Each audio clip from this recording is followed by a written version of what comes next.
Hey guys, Dave from Nerd here for Nerds by Nerds, hanging out with this nerd. I'm Ted. So today we want to do a review of the first third-party official 5th edition Dungeons & Dragons product we have gotten a hold of.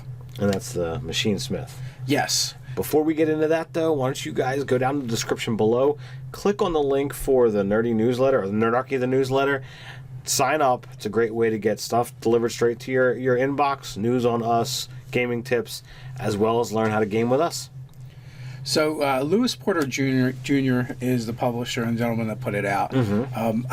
I've been following his YouTube channel for a little while Okay. off the recommendation of Scott Garibay, which I greatly enjoy his insights into the industry. Right. And he talks a lot about the business of RPGs and stuff. So I enjoy that, and he just has a good manner to him. So he put a PDF up on RPG Drive-Thru. Mm-hmm. So I scooped it up. It's like 19 pages. The price was like $5.40, $5.50, something like that. Now, I've said, other people have asked, like, well, 19 pages. What can possibly be in there? He does cram a lot of stuff in there. It is jam-packed, chock full of, as I would view it, Eberron goodness. Yeah. This definitely feels to me like something that would very much fit in an Eberron game. It's not gonna fit everywhere. If you're playing high fantasy, cover your eyes, cover your ears. It's not gonna work for your game, But if you're in a world where you're willing to explore sciencey stuff, you're willing to explore players being able to get access to and make constructs. It's got some awesome stuff to it. Yeah, there's definitely a lot of science fiction in this, and introduces basically like Arcana Punk style magic and technology. There's a lot of clockwork stuff in there. There's a lot of things that I wouldn't mind ripping out of this to use for different parts of my games. As it is, I don't have a game that suits this style. Yeah, at present, Olgania, Chimes of Discordia, whatever we're referring to, our world, which is, of the 3 games that we're playing, like it doesn't completely fit, but I think there might be areas of our world that this would have a home in. We had talked about that one city. I can't think of the name off the top of my head, but it was definitely geared towards science. Okay. Do you remember the city I'm talking about? Is it the one that it's the one that's kind of like fueled by the power of hell?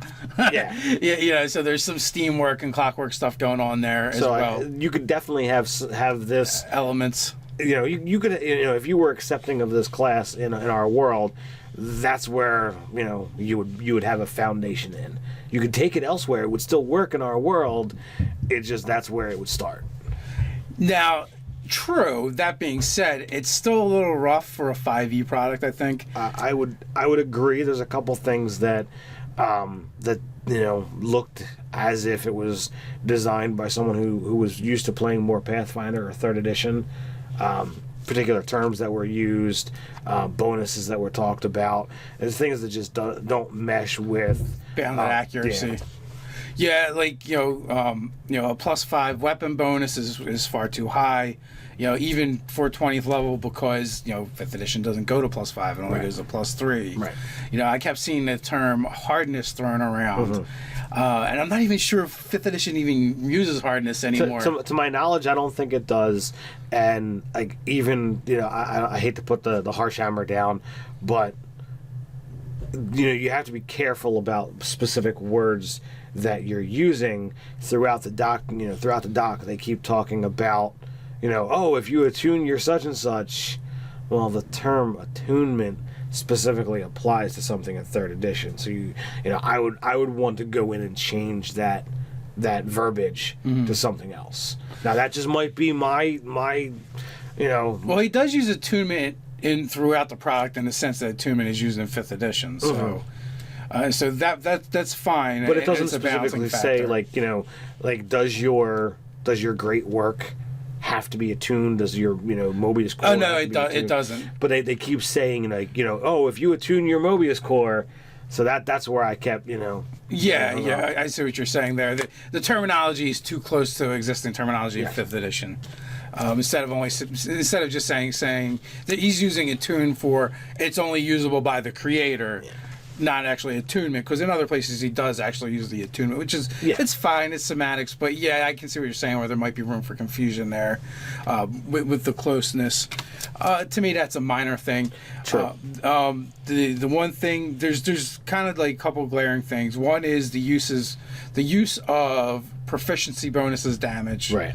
Happens a few times, which I've never seen done before in 5th edition. Now, there's a couple, you know, they use, you know, they have a spell-like feature within this, and there's a couple spells that specifically say, oh, we'll cast this spell, and you can get, you know, your proficiency to damage. When it's caused by some other expended resource, I don't have a problem with it there. But when it's lumped into the blanket, that's where it's too much. Right. Now, looking at the spells, now some of them are really cool. Actually, they're all decent, and some are extremely cool. The first problem I saw, and the first thing I looked for was duration. One of the things that 5th edition does, it really doesn't let you layer spells the way previous editions did. Right. There's very few spells that you can actually have just a flat duration. It's usually it's usually duration plus concentration. Now, as I went through, they were all just flat durations. Now, it's okay if some of them are, right, and then you really would want to take a look at the player's handbook and see what spells are flat durations, because, like, you know, I know, like, mirror image, fire shield, mage armor, off the top of my head, there are 3 that are, right, but they're far and few between. So that's definitely a thing that I would probably alter. Like, if I was using those spells, I'd add the, you know, concentration aspect to it. Definitely works. So, without, you know, being, you know, we've been fairly harsh. What do you think are the really good takeaways from this? Conceptually, I like the way it feels. You know, I like the flavor to it. It adds new and interesting mechanics. I just think, you know, some of those mechanics don't flow well with the rest of 5e. If I put this class up against other classes, the problem will be is everybody in the party going to want to play a Machinesmith? You know, is one of the things that I'm going to look at. Like, a lot of the abilities are is your intelligence modifier plus half your level, and that's how many uses you get a day. Right. Which I don't feel that fits very well with the how 5e works. It'd probably be better as, you know, just your intelligence modifier minimum of 1. You know, some of those things could be gotten back after a short rest. It just depends, but there's a lot of resource management with it, which could be decent because you have a lot of different things you can do. But again, you know, and the construct, there's one of the, you know, you have these things called great works, and that's almost like going to be like your archetype for this class. Like, your character is going to kind of be defined by which great works they pick. You know, and there's a weapon. There's the analyzer, you know, which gives you sensory abilities. You can. I don't think I have to tell you what the weapon does for you. You know, there's a construct. You know, so you get like a, you know, a familiar kind of thing. Was there one more? Creator, and then there's a creator that allows you to make, you know, other clockwork stuff. And you can make clockwork stuff as well as mundane items. Yes. And, you know, it gives you access to, like, new and better materials. So, like, as you level, so it's like, oh, I want to make something out of mithril, or I want to make something out of adamantine, and you have the ability to make something permanent as long as you're willing to remove those things from your pool. Yeah, it decreases your slots. You know, I thought that was a neat option, and you don't have to make it permanent forever. It's like, all right, well, I'll just keep it there until you feel like, all right, I'll make it go away. Yeah, like the creator one was actually the most balanced and least balanced at the same time, because that's the one that allowed you to go up to +5, create a +5 weapon. Now it's not permanent, but it's too higher than the most powerful magic item in the game as of current. Now, given my current knack for character archetypes, I was drawn to the analyzer. Lots of options, lots of fluff type things. Knowledge checks and visual options. So it's like, you can get dark vision and tremor sense and true sight and all this stuff, so you're aware of what's going on around you. I thought that one was really cool. And again, these all work through charges, which are resource expenditure, and I believe it's your intelligence plus half your level. And they have different costs depending on what it was. Right. True sight isn't going to be the same as dark vision. Right. I think the dark vision, you put it on and like you just have it. That actually doesn't cost you anything, because dark vision, half the races get it. Okay. Anyway. Now, the great works are kind of cool because you can build upon them, or if you've built it to the best of your ability at the moment, you've got the ability to go pick other things that you might want to do besides your great work. They do talk about item slots, which doesn't really exist in 5th edition. There is a lot of downtime built into this particular class. So if you're playing a character that's going to be dungeon crawling nonstop, this isn't really a good character, or wouldn't be a good class for that, because it talks about always wanting to fix and tinker with your stuff, and God forbid something breaks. It might take you a couple weeks to. Yeah, you a lot of this stuff has time requirements to fix, because everything has hit points and armor class, so most of your stuff can be broken. A lot of your stuff runs off of either alchemist fire or oil. Well, if you go with the constructor, Great works. Great works. I'm like, what's the second part of this? If you go with the constructor, you can keep making those things. You need either alchemist file or flasks of oil in abundance. You basically need to be traveling with a cart or a wagon. Possible multiple horses, lined with stuff just to, power your things. Well, yeah, because the other thing too is like, one of your abilities you get are the talents, which you can use to upgrade your great works, or their own abilities in themselves.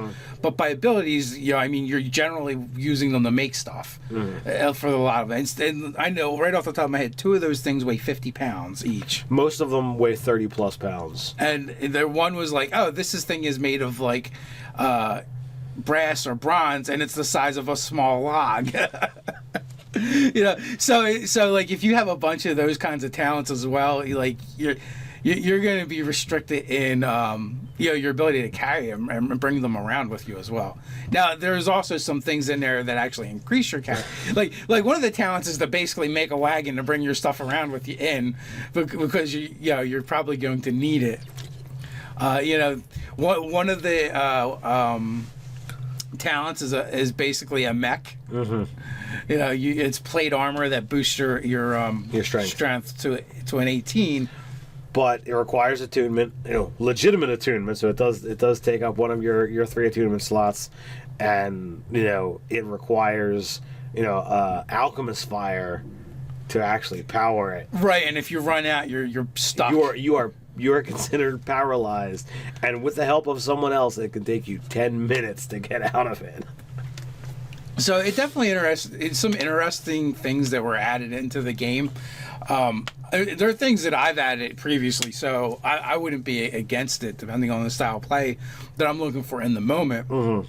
But again, you guys, you're going to have to decide. We think it's a little bit much, a bit overpowered. I think it needs a little bit of tooling and rework, but not a lot.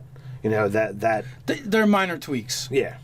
You could change the usages, add a couple of them that reset after a short rest.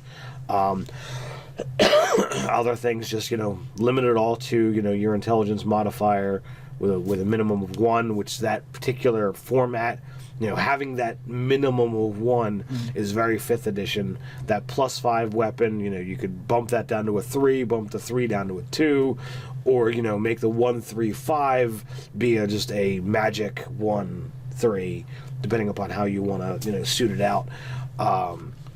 There's a lot of stuff that I'm very interested in pulling out and just be like, okay, well, I don't see why this can't be a thing right here, right by now. itself. Yeah, that's the other thing. Like, we definitely look and go, oh, there's all these things in here that we can rip out, and or minor tweaks or whatever, and drop it into our game. I mean, when we buy products, we're always looking at, like, we'll buy adventures and modules. Like, Ted's bought all the adventures, and I don't think he's ever run a pre-written adventure in his life. No. So we'll buy stuff to rip them apart and take what we like. There is always going to be something useful from the products put out, with this. You can always rip out encounters, you can always rip out maps, you can always rip out NPCs. Every adventure is probably going to have some kind of unique magic item involved in some way, shape, or form, or some general plot point of interest. So with this particular class, okay, yeah, we're not ready to just adopt it into our world, but I see a bunch of magic items sitting there that could be introduced into the game. Absolutely. I could see a bunch of spells that I could put into my game that I could let a mage find. Could also take some of those Mobius spells, and they could be general constructs that could be created or done, and they're there. Like, they're not monsters, although you could totally have it be, but like the curative construct, like, that could totally be a construct made by a mage that's meant to aid a particular person. Yeah, it's not going to go run into battle and slay the dragon for you, but if your cleric is down, and okay, well, fighter puts down this little robot and he stands up and goes over and starts mending people. Well, yeah, or even if you don't have a cleric, instead you got R2 healer, in your back pocket. I think if you make something that's a tiny construct that's got all the powers of that particular spell, give somebody a advantage on disease or poison. It can make medicine checks so it automatically stabilizes, and you can load it up with a potion that it can administer to those down. I think that's fantastic, and I would totally just be like, yeah, you can put it down as a bonus action, and it automatically does its criteria. So in closing, now, like I said, it's about $5.50 for the product. You guys may want to check it out. You may not, depending on how much you want to do science fantasy in your game. I think there's a lot of potential. I'm looking forward to seeing what this publisher comes out with in the future. Absolutely. I hope he'll check out this video and take into consideration some of the things that we pointed out. And none of that's meant to be harsh or too critiquing or criticizing. It's just, flavor-wise, I absolutely enjoyed it. I think it's definitely worth the price, and with a little bit of tweaking, it'll be a rock star class. Absolutely. So let us know what you guys think in the comments below. If any of you guys have already checked it out, you can tell us what you think. While you're at it, like, share, and subscribe. That's what we're for. That. Or you can head over to Facebook and check out some funny memes. Till next time. Stay nerdy.